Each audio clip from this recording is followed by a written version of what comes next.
Hey everybody, you're all very welcome to Revenue Hacks. Today we've got a great show ahead of us. We are talking all about COVID passports and vaccine passports, health passports.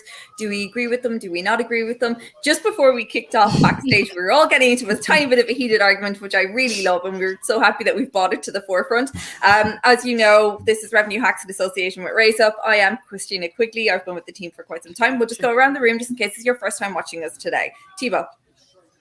Hi guys, my name is Thibault. I'm the founder and managing director of Catala Consulting. We do revenue management support for hotels across Europe, and happy to be back with a crew. Today it's a full crew. It's great, and it's only us on camera, so we don't need to watch what we're saying in a nice way. Calvin. I am Calvin Tilokee, CEO of Revpar Media. My agency specializes in strategic and creative methods for telling your story on social media. And I think today we're going to need one of those disclaimers. The viewpoints of the panelists do not reflect Raise Up and Revenue Hacks. Or each one of our companies that we represent. And last but not least, Sheila. Exactly. Yes. Good afternoon all. It's Sheila Krishnan here from SK Consultancy. We offer revenue management, commercial strategies, and also events management now for hotels in the UK and Europe. And yes, looking forward to this, the COVID passport discussion today. It is a hot topic, though. Everyone is starting to, obviously, different countries are wrapping up the vaccinations. I'm getting mine tomorrow. I'm so excited about this. And obviously, countries are starting to reopen for international travel from the 19th of July here in Europe, which is only 5 days' time, and individually as well. So, vaccine passports have been a topic of conversation for quite some time. And I'm actually delighted that Sheila brought this topic up because, it is something that we all are very passionate about in a way, and there's a lot of mixed feelings. We have Sheila to blame for this. Yes. Good to know. But it is a topical conversation. Yeah. And over the last week or so, each one of us individually has put out an SOS on Insta, on social media, LinkedIn, wondering, what people's thoughts and comments are about it. And I think it's really interesting to see there's been such mixed reviews and mixed views about it. So I'm really interested to hear what the panel's thoughts are on this for sure. Do you guys agree with the vaccine passport, or do you think it should be a health cert? Go ahead, Sheila. You started. That should be first. Go for it. I know. I mean, it's very controversial, actually. It's a very controversial debate. I mean, part of me agrees for the sake of economy, for the sake of business. But at the same time, I think we kind of mentioned the green room just now. It could be discrimination because there are people who do not want to get vaccinated for various reasons. And, if we impose everyone to get this COVID passport, how is it fair? That's one question. And then secondly, how can it be managed as a standardized procedure across all countries? Well, I'll start with the point about discrimination. If we're talking, you can feel discriminated against, right? If your personal feelings, but from a legal standpoint, is absolutely not discrimination. You've made a choice to not do it. It's like you need a passport to travel, right? You have to. That's something that's required. You can't go to the airport with no passport and say, well, I don't feel like getting a passport, but I should be able to travel. It's, you cannot. And I that's something I've actually been planning to make a post about on my Growth Spot page, because a lot of people here in America, especially who are anti-vaccine and things like that. And listen, I personally, I have no problem with what you decide to do. It's a personal choice. But a lot of people are under this misconception that if your employer requires one, that you can quit your job and then sue them or collect unemployment, which is absolutely false. It's absolutely false. And it's a policy that they've put in place, similar to, say, if they change your shift from 7 to 3 to 8 to 5, that's just what the company policy is now. You can either adhere to it, or if it doesn't work for you, you find someplace else to work, right? So that's that word, using that word discrimination. I want to make sure we're using it in the right context, because if you're talking about being able to take legal action, absolutely not. You can feel discriminated against. I think a lot of us may feel certain ways by any choices we make in life, but that's not something you're going to be successful at. You're making a choice if you don't want to have the vaccine, which is completely fine. But these are the rules that are in place now, or potentially, right? Potentially, you need a vaccine in order to travel. If you don't want to get it, don't travel. It really is that simple. I think there's many things on this one, because discrimination it's also what about individuals who are not able to get vaccine, like the one which have health conditions and so on? What about those guys? They don't travel; they just stay there. No, we've also, and I guess we haven't talked about that live yet, because I think we touched on that backstage. If you could take a negative PCR test before traveling, my personal belief is either you have the vaccine or you can show that you've gotten a negative PCR test within 72 hours or whatever the case may be. I think that's how it should work personally. I 100% agree, but I think it should also be called a COVID health cert, because I think vaccine is using that term that it's excluding people that are not able to get it. You know, for instance, my father-in-law, he suffers badly with clots, and his doctor has advised him not to get it. He does want to have it, but unfortunately he can't get it just because of, you know, the ratio of actually him picking up a clot. And that's the hardest thing. But I do think it should be PCR test. But I don't think, and this is a very big topic for me and a big sore spot, is that the PCR tests in different countries vary in cost everywhere. You know, here in Ireland, if you want to get a PCR test, I did say this on Insta this week, it's €90. But if you want to get, you know, the results within 12 hours, you have to pay an extra 60 quid. So if you're a family of 4 thinking of going on vacation soon, just say August before the kids go back to school, well then, you know, that's an extra 600 quid that you have to find money in your budget for. And I don't think that should be fair. Whereas we've had a lot of comments come in from different parts of the world that have said, you know, that in Germany, they're completely free and they encourage you to take these tests, which is amazing. And I do like the sounds of that. Or I think there should be something to do with it. You know, I said this as well last week in the green room, that, you know, people have been taking flights with different flight operators, and they were already turned away because they took the one shot, which is the Janssen shot here in Ireland. They were going to Spain. It's a vaccine. It shouldn't be, you know, it should be mandatory that each country accepts every different types of vaccine. You know, people are going out of their way to do it. Evelyn has just commented there saying that PCR test cost her £721 as a single person to visit the UK in February.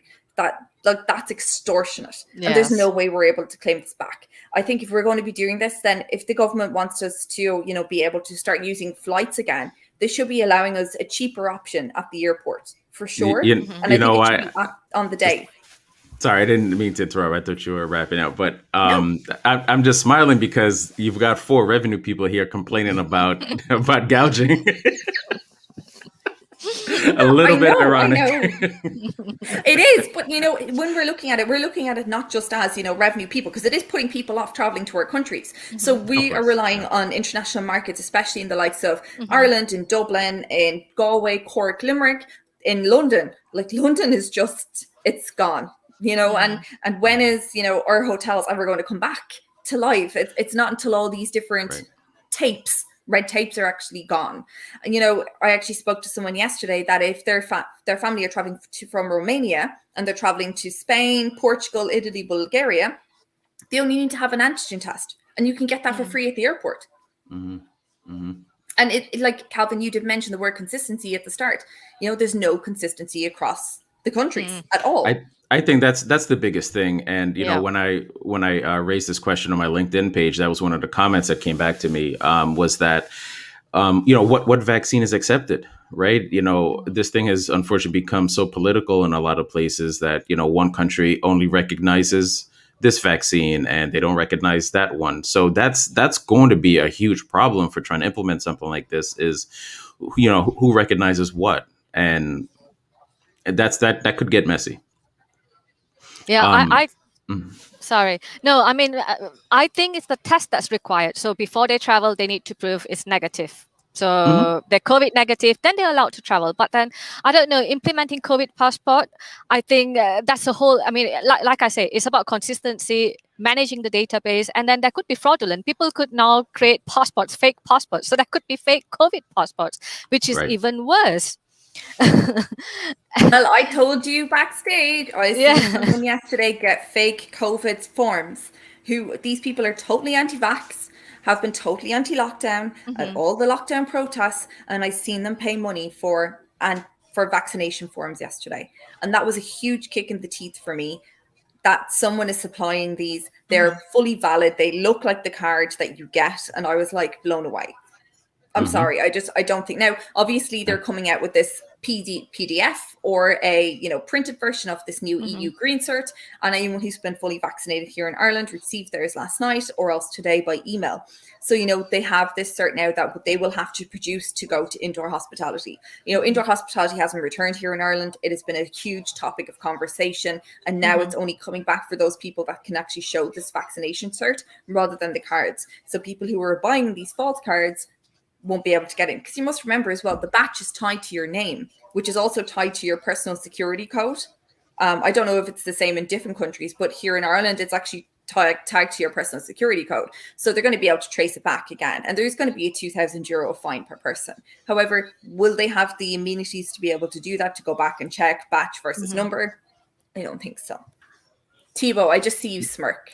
No, because I saw a lot of comments on the new France restriction. And again, before I go any further, we are not expert in any kind of medicine, or we don't have any doctor, PhD or whatever. We just talk about it because we care about Speak the for yourself. industry. I'm just kidding. Are you a doctor, Mr. I'm just kidding. But no, we care about the industry. We want it to go back as soon as possible. So I think that's very important as a disclaimer. We're not any expert in this one. But I see I was smiling because I see a lot of comments about France new restrictions on the and like, Thibault, what do you think? I have no clue. but it's true, a lot of people in a lot of different countries. I saw it happening in Austria, in France as well, and probably in the UK it will happen with nightclubs and so on, when they will ask some proof of vaccination or PCR test before allowing you to enter or not. It works, and again, I'm not sure if it's the right approach or not, but if it allows us to go back on type of normal, if it's a step forward, I was like, yeah, let's play with it and let's play the game. So I'm not saying like yes or no. I'm just saying like if it's one way forward to make it back to where it was, I would say like, well, I would say why not. But for me, I already had a lot of different posts on my LinkedIn profile. I'm going back to the discrimination is the number one argument for this kind of thing.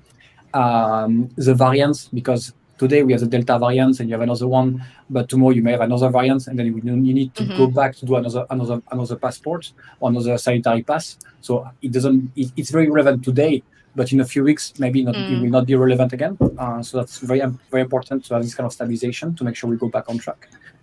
Transmission, because you can still be vaccinated, but it doesn't mean that you will not pass it to someone else. So even if you have the vaccine and you have the passport and so on, you will travel, fine. You will be allowed to go in whatever country you want, but you will still pass the disease. So there's no point. And last but not the least, which I think is one of the biggest elements of argument against it, it's the privacy and the data storage of all those kind of things. And I'm a big fan of Black Mirror. So again, I'm a bit scared of this kind of thing. But the moment the government starts storing your data, they will be able to sell your data. You don't know to who. So there's no transparency on what they're going to do with the data. And if it goes into the wrong hands, it can have some other consequences. I'm saying now, I want people to travel. I want the industry to go back to normal, but we just need to be careful to do it correctly.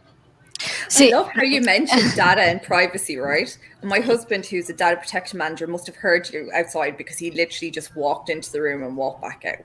because I don't trust anyone with my data, especially now that there's been a huge breach in the health service here in Ireland over 6 weeks ago. It's all still very cloak and dagger. No one really knows what's going on, but there has been an increase in phishing messages and calls and constant stuff for about 6 weeks to a lot of people, and that's where the issue comes. That's where, how do they store your data correctly when it comes to this? Sheila. No, I was going to say I agree with Thibault, because that's one of the biggest concern, right? The variants that could be, soon gamma variant or whatever variants that's going to come up, and the vaccine is still at a early stage. And then, like you said, some vaccines are not acceptable in some countries. But now let's go back to I'm going to give an example, right? When I first came to UK, I was asked to provide what are the vaccines that I've had before entering the UK. So I had to actually provide it to the GP in the UK, actually. So I have to disclose. So I don't know, it's a measure of preventing potential sickness that could take place. But similarly, if people were to travel to countries in the East or Africa, they were required to have certain vaccinations to prevent malaria and dengue fever. And it wasn't compulsory, it's optional. So they travel at their own risk. So what I would suggest, instead of COVID passport, we should have, or PCR test required, we should have, these temperature scanners where if they have high temperature, this is it. They shouldn't be allowed to travel. So again, I think that's really interesting you mentioned that, because actually Vegas have implemented this in all their casinos and pretty much everywhere across Vegas. I don't know if Calvin actually knew this when he was there, but there's actual heat sensors in all the hotels and all the gambling places in pretty much every building in Vegas, because the guys like Michael Lee Sherwood, who's actually the head of transformation in the city of Nevada, implemented this, and all the hotels and everyone was quite happy to take it, because that means that we're able to open in a safer way. If your body temperature spikes, or if they see it spike, they actually come and see you and take you and get you tested. I mean, it's an average 105 degrees in Vegas right now. So nobody's getting anywhere. Yeah, but when you're indoor in an aircon room, there's no reason for your temperature to be spiking. Just saying. I mean, if they're doing it when you're walking in, you're going to be a little warmer than you otherwise would be. It's the middle of the desert, man. I know, and I think it's really interesting. You go all in at the poker. Your temperature just rise. And yes, sir. Please go ahead. Yes, sir. We don't get it. You won. You're not unable to collect. I love it, because we are getting in that temperature apparently is no longer a valid symptom within COVID. We're seeing that a lot, especially in different countries. I've seen it come down actually here in Ireland as well. They're still going with the snotty nose, but like I have allergies. I run. And I have a snotty nose, so that's not a COVID for me anymore as well. I think what's interesting is there's a lot of people jumping on saying obviously the inconsistency in a lot of countries is causing a big barrier for people to be able to travel. I just want to get to one of the messages there, because Kat did call you Dr. Calvin Tilokee, MD. I think we need to change the banner. I absolutely think I'm going to start calling myself the doctor of social media. Thank you, Kat. Makes sense. Suzanne, who actually is a former Revenue Hacks presenter as well, as questioned, are you happy to exchange your freedom to travel for a vaccination? To be honest with you, me 110% yes. I will get vaccinated to be able to travel. 100%. If they said to me that I could only get on a plane if I had a vaccine, I'd be like, right, hit me up right away. Only because I've got a feeling once we all start traveling again, we get back to the airport, no one's going to know how to behave in the queue at the airport. Simple as. No one's going to be able to know how to take their bags out. Before the lockdown, everyone was still struggling with hand luggage and how much milliliters of liquids you could bring in. Imagine what it's going to be like now after not being able to travel for 18 months. Nothing's changed. It's the same thing. No, talking about, sorry. Yeah. No, go ahead. No, I was going to say, talking about exchange of information for freedom of travel, right? Now, if you think about it, half of our information is already out there already. And the future is coming to blockchain. So blockchain means eventually all of our information is going to be shared, no matter whether you like it or not. Insurance companies, health centers, everyone's going to have our information. And even if we didn't want to give it to them, they will have the information. So I don't know. I mean, having a regular passport is already disclosing your information. So what difference does it make of not disclosing your information? 100%. I love this. 100%. It's like Kat had a comment earlier about certain countries. If you want to go, I believe somewhere in the Middle East, you needed certain vaccinations. I know that years ago I looked into going to South Africa, and I would have needed to get a malaria vaccine and certain other things. how is this any different? For some reason, we're treating this like this is different than all those things, and we've been accustomed to doing those things for so many years. And again, Sheila, that's the perfect point. You've already given all your information to have a passport in the first place. So what's the difference? All right. And your thumbprints, biometrics, thumbprints. Right. This issue has become so. I'm not sure why we're treating it so different. You've got everything loaded on social media. It's exactly the same thing. You have your phone number, I bet you, on your Instagram account or your Facebook account or your Twitter account, because they try to block everyone unless they put it in there. You have your personal data up there between your date of birth, where you are, what you do. You tag yourself in restaurants, bars, and everything. I'm the worst for this stuff. I know that all my information is out there. So when our health service got hacked recently, I was like, you know what? Someone's just going to know how dodgy like I was years ago, where I had like cracked fingers all the time from playing basketball, or, you know, I fell and smashed my ankle. That is not going to change, you know? And, you know, obviously though, the bigger corporations can have your data. And I think that's up to you, whether you want, you're happy to have that or not. But then if you don't want them to have your data, then don't be sharing it across all social media platforms. Go dark. Come off social media. I also think there's a bit of a taboo as well, because a lot of people have this problem where all of a sudden within a year we've been able to create a vaccine for COVID, whereas, you know, people have been trying to find vaccines for cancer and for other serious ailments for years, and they haven't been able to do that, you know. And I think that's a huge message that a lot of people have been going with for quite some time. I want to get on this whole quarantine hotels thing, because in the UK it's being extended until the end of December. Probably not out there 100% yet, but there's a lot of contracts floating around this week looking for hotels until the end of December. It is expensive. Evelyn did comment there, you know, it is quite expensive, and, you know, it does again create a barrier to it. So, you know, would you guys be happy to travel to a country where that was on the amber list or the green list, but when you come home, you'd have to quarantine self at home? Or, you know, would it completely put you off even traveling in general? Put me off. Self at home. I think I've done it already in the past. Now I will be redo it in the next few weeks. That's fine. Quarantine in a hotel with a cost associated to it, that's a big no. For me, that's a no-go. And again, if I don't have to quarantine on the country where I go, I will be fine with it. If it's only like self-isolating when I come back. But if I need to I do the quarantine at the country I'm going, plus doing the quarantine when I come back, there is no point of traveling. I would rather jump on a Zoom call. So yeah, that shouldn't be a turn off. Now, sorry, go on. Go on. No, I was going to talk about COVID-19, but yours might be relevant to this travel thing. So you finish first. Like, for me, I have no problem traveling to a country. We've all worked from home for the last year. So if I had to quarantine at home for 5 days, to be honest with you, so I can take 2 weeks in the sun or 2 weeks exploring somewhere else, I'm good with that, 100%. For sure, because you know what, we've been doing it for a year, so I'm okay with that. I don't need to see people. I get to see you guys every week. Go on, Sheila.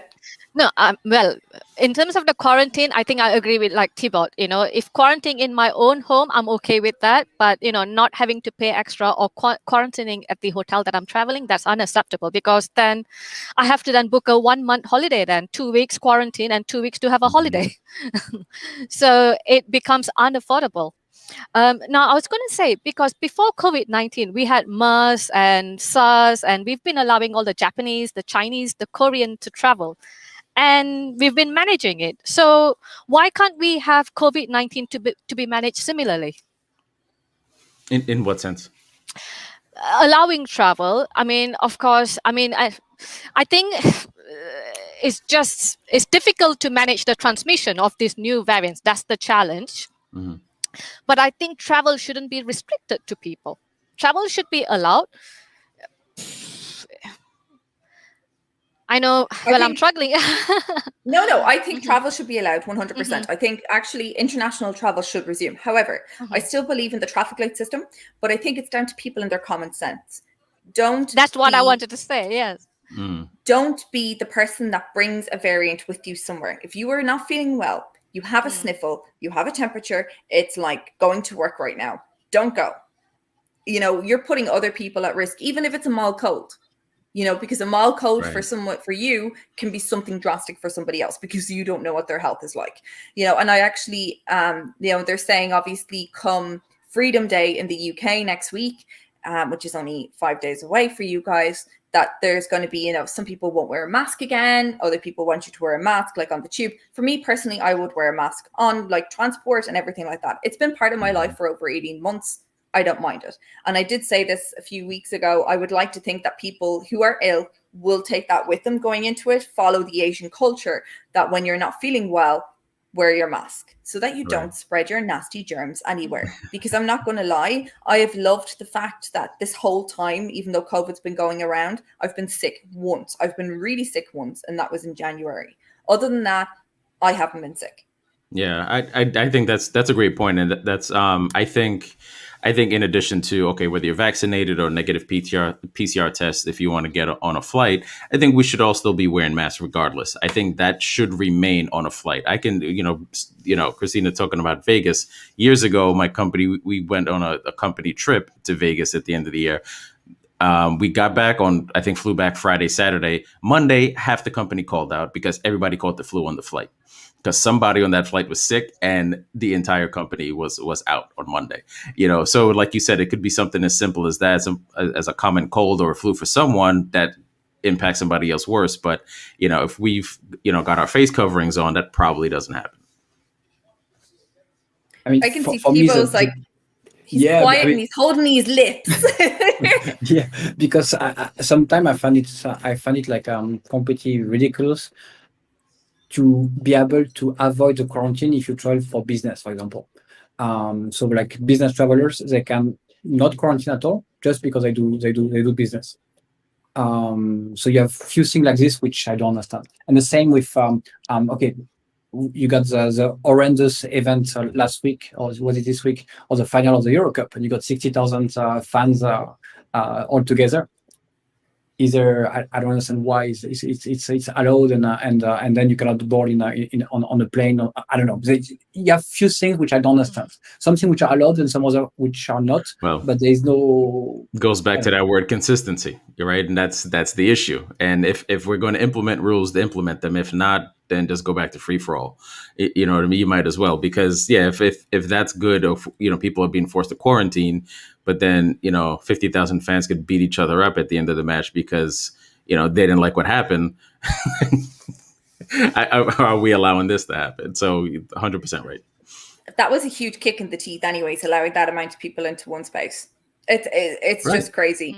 And I can't wait to see how the NFL returns next year in the States, because obviously everyone's going to return to full capacity, but it's going to be interesting to see the rules that they implement there. I've heard that the tailgating won't be there anymore still. That is true. I've actually I was interested in going to an NBA game a couple of months ago, and it was mandatory to have a vaccine. You had to show your vaccine card. Now, to your point, somebody could fake that, right? But at least there's a rule. There's something there where it says, you need your vaccine, you need your PCR test in order to get in. I saw something recently that, in the EPL next season, they're going to allow everybody in, and, masks are mandatory. And it's like, well, yeah, good luck.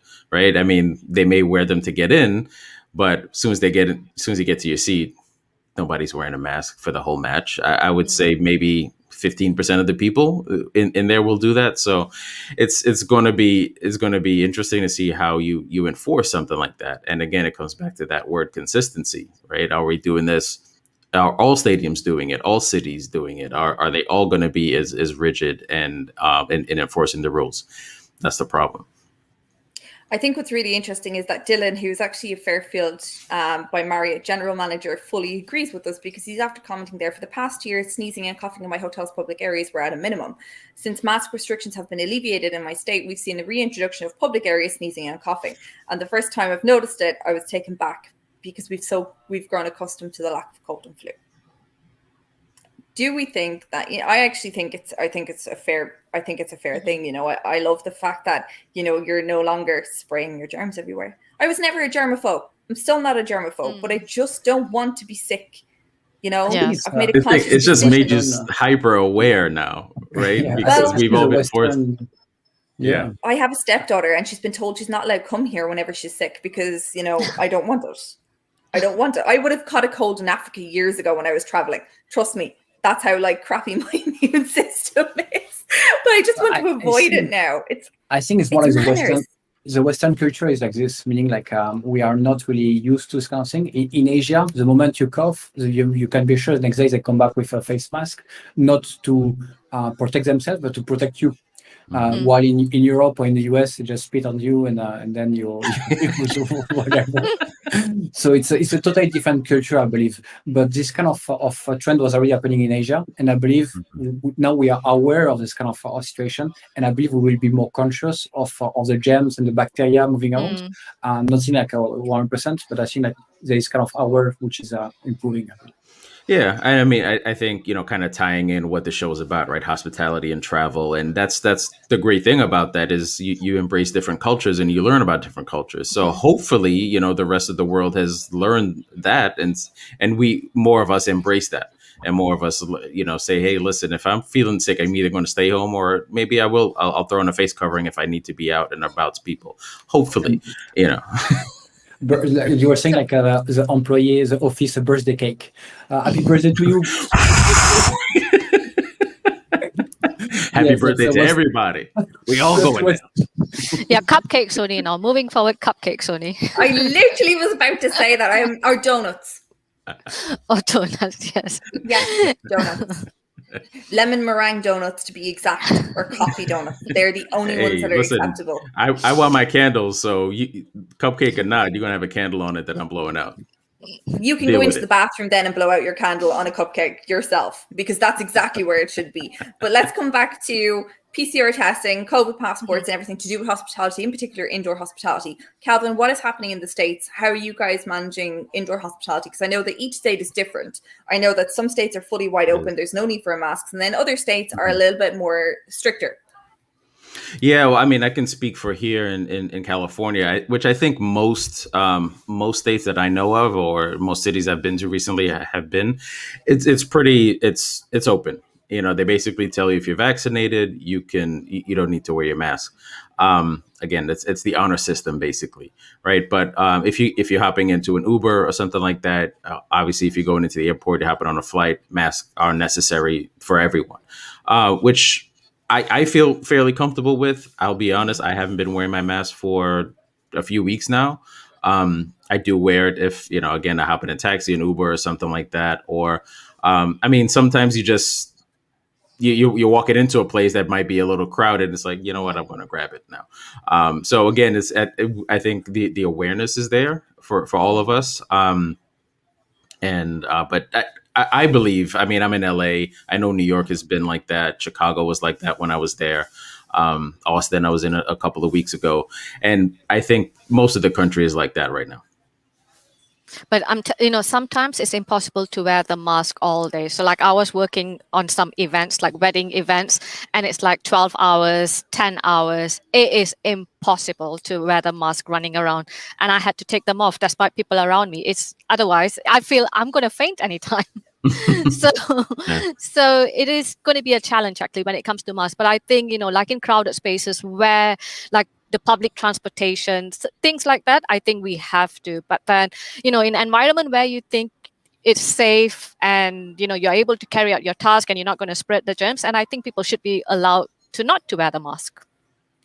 Because otherwise, I don't know. For me, I personally felt I was going to faint anytime.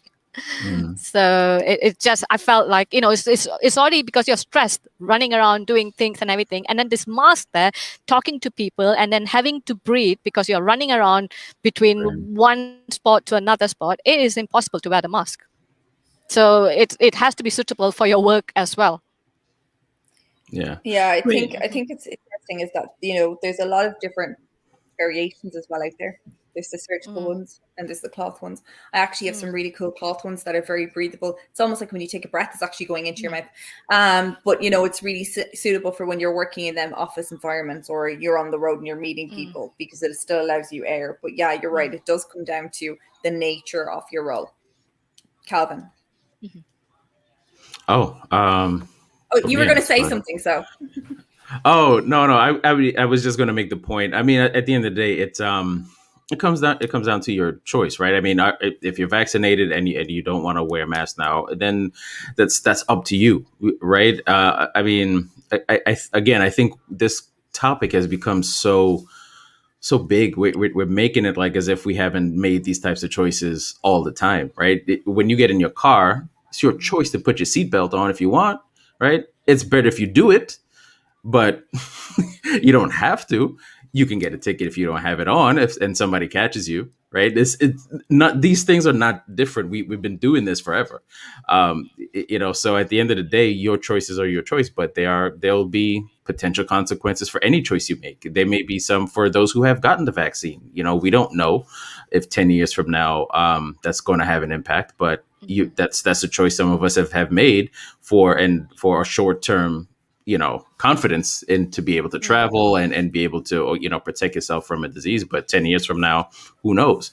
So those people who haven't gotten a vaccine are taking a certainty now for maybe uncertainty in the future, or vice versa. It's very funny that you mentioned the seatbelt, because I believe the arguments that people use at the time against the seatbelt are exactly the same against the mask and the vaccines. And every time you promote or you try to, it's kind of a risk management. Every time you try to promote to reduce risk for everyone, you will always have the same argument, be it on the vaccine, be it on the seatbelt, be it on this kind of thing. And that's very funny to watch this kind of pattern going back years after years, which are exactly the same, which are happening like 100 years ago. But back on the digital health passport, I will put a link on the chat of LinkedIn. Amadeus study, they found that actually 90% of travelers are actually comfortable using a digital health passport for future trips. So actually people are willing to use this kind of passports or vaccines to travel further because they want to travel. And if that's condition to travel, they will use it. Yes, they are scared of sharing the data. They are saying like they are okay to share the data, but they want to know how it will be used and how it will be shared, but they are okay to use it. And they want to have like a fast access and to the airport. Like if you look at Heathrow today, I think you have like a few hours of wait at the border. So I think like there is some condition to travel, but people are desperate to travel, and the COVID passport or the digital health passport could be the first step to this kind of thing. I totally agree. It's just like, as we mentioned already, if you're traveling, like I have the yellow vaccine cards for traveling internationally because I've been in Africa a lot. And, you do have to get it. You do have to produce it. But I think people need to also see it in their way with their data. It's like applying for a visa for a country. You're giving your data to somebody else's country anyways when you're applying for a visa, be it for the States, be it for Thailand, be it for Asia, anywhere. So, your data is already out there. I do really like the fact that Amadeus done this survey because I do think people want to travel. There's some people who don't see it as a huge issue, and then there's other people who do see it as a huge issue. I think in this day of privacy and data sharing, I think that is the biggest bone of contention. It's not just the vaccine, it's actually the information that's being shared across parties. But I do think it's that inconsistency that we don't know what's going on in each different country and how they manage it. And you're right, Thibault. Queues at the airports are like horrific right now because just like hospitality industries, the airports rely on people coming through their doors. And if they're only having 250,000 people on a monthly basis rather than, 1 million people a day to 3 million or 4 million people a day, then of course they've had to let go of their teams. I've seen some scary stuff of like Heathrow, and you see people waiting in queues for 4 or 5 hours. I'm like, what? Sorry, I can't stand in a queue anymore. I don't do it. I done a virtual queue when I was away over the weekend. I prefer that, and as a platinum holder or, you're a well-known frequent flyer, you don't want to be queuing, and that just breeds more viruses, more issues and whatever. It's mental. And I love the way Dylan mentions before, Calvin, you jump in, that, he believes that the greatest risk in the United States is actually the NCAA, which is college football starting up next month. It actually kicks off in August. Still a sore point with me, Dylan, by the way, because that's where the NCAA was actually supposed to kickstart here in Dublin the last 2 years. And it hasn't because of COVID. So next year, fingers crossed, because I need to get some college football games here for sure. But, NCAA actually has a bigger following than what American football does. And that's going to be huge. That's going to be people who are vaccinated, people who are not vaccinated, because obviously there's going to be a lot of teens involved. And there's going to be a lot of kids involved because it is a huge family event. So that is a different thing. And especially with the Delta variant, he's actually afraid that that's going to be a huge super spreader. Calvin, I think it's...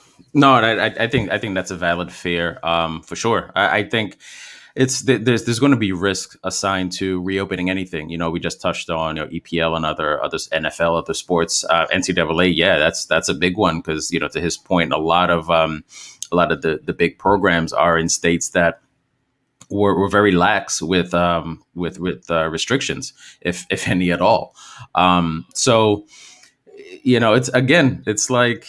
it's like anything else, any other vaccination that we have against any other disease. You get it and you do the best. There's no guarantees, right? A lot of it is you're kind of relying on other people too. But all you can do is take care of yourself. And to Evelyn's comment, I mean, I still sanitize like a beast. I touch anything, I'm sanitizing my hands. I've got it in the car as soon as I get in. It's the first thing I do. I wash my hands immediately when I get home. These are habits, I forgot who brought it up earlier, but these are habits that hopefully we continue, that maybe we weren't as vigilant about that pre-COVID. Now it's like, anytime I touch anything that I didn't bring, I'm going to sanitize. I'm going to wash my hands. And if more people do that, then hopefully less of us get sick in all kinds of ways, not just COVID. I'm sorry, I'm still mesmerized. 1 year on, it has taken a year of people constantly reminding people to wash their hands. And there's still people. I was out recently on a night out and I was in a bar and people just walked out of the bathroom and they're washing their hands. I was like, really? We're still in this? That happens in a women's room too, huh? I thought it was just us. No, it happens in women's rooms. And I literally, find myself going to get some toilet roll or hand, the paper to actually grab onto all the handles to leave. And then sanitize again. I was freaking out, because I'm sorry, we're adults. You say this to a child. But you know what? My 2-year-old daughter, every time she goes somewhere, she's like, wash and like, she's 2 years old and it's so funny. I'm sure it will stick with her forever, like the COVID babies, which are like trying to wash everything like this from day one. And I think like that's a new trend. Like the future generation will know how to wash their hands. Right. They're going to be Dettol babies, covering themselves in Dettol every day, keeping themselves free of germs. But I do think it's one of these conversations that, we could speak about for ages, because I think everyone has their own opinions in it. Some people are a lot of people are more passionate about it than what other people are. People like myself, I'm just quite happy to get it done so I can travel. There's other people who've been in the chat box here who just aren't as, I'm going to say, fully bought into the whole thing. There's questions on, local vaccines, local tests, local travel. Some people just want to be able to go to France. Some people just want to be able to go across the road. But, it's all about I think it's being smart. And I think there needs to be consistency within the different countries, especially in the EU for sure. It's now coming 5 days away from reopening. We still don't know what countries are accepting what people. Calvin, that the EU is opening soon, so you're hoping to travel here as well. The only place that's actually allowing Americans to travel so far without quarantine is the Azores. Friends of mine actually came from Boston recently and went to the Azores, had a great vacation, 2.5 weeks, and went back home, didn't have to quarantine. I think we need to know consistency across the EU who's accepting the vaccinations. Are all vaccines accepted? Like I said to you at the start of the show, there's some airlines that are not letting people on because they only have that one jab. I mean, WHO. I mean I think that's right. If your vaccine requires 2, you're not vaccinated yet. So you can't get on with 1. Or unless one jab. That's the thing. Say that again. There is a vaccine, the Janssen vaccine, that's actually only one jab, so you can get one shot and you're done. No. Well, that's what I mean. If that particular one is only 1, then fine. But everybody needs to know the rules. Everybody needs to know which ones are 1 jab or 2. I mean, if it's something that requires 2, then and you only have 1, you're not vaccinated yet. But do you have the negative PCR test? Then you should be able to fly, right? I mean, the only reason I got it was for this reason, so I could get on a plane and go somewhere, because I just wasn't going to be stuck all of 2021 not going anywhere. That just wasn't going to happen. If it wasn't, required to get on a flight or anything like that, then I may not have done it. Right. I mean, who knows? But that was my major driver for getting it. It's like, I'm not spending another year not going somewhere. So again, it's up to what everybody wants to do. But I think this episode could just be named consistency. We need to know what's happening. And, if again, if one country is accepting this vaccine, but like say I want to fly to Spain and they're okay with Pfizer, but then I want to drive into France and I can't get in with that. That's that makes things difficult on everybody. So there has to be some sort of consistency across the board of what's accepted and what isn't. Absolutely, 100%. I'm just looking here. I'm like, what? Fun fact. If you're entering Serbia from Croatia, you can enter only if you're vaccinated in Serbia. Thanks, Eva. So, for example, if you've got a Pfizer from Croatia, you will not be accepted. But if you got a Pfizer in Serbia, you're good to go. There we go again. And actually, it was Eva who said to me, I think it was Eva or Maria. Eva is our producer for anyone who's never really seen her. She's an amazing girl. She's like this travel girl. Oh my God, wow, this girl is amazing. But herself and Maria had told me at one stage I could actually fly to, I think it was Bulgaria, to get a vaccine and fly home. Imagine that, being able to fly back and forth just to get a vaccine and go home. And I know Belgrade were doing that as well, that if you actually flew into Belgrade, they were doing it for like a lot of the Instagrammers and the big kind of like social media people. You could fly in and get your vaccine, fly home and fly in again and get in 4 weeks later. Like COVID vaccine travel is huge as well. So I think, it's another area to explore. Yeah, I would have actually traveled 300 kilometers away just to get mine if my local GP down home actually called me. Just so I could, well, it's a bit of a day out too. Right.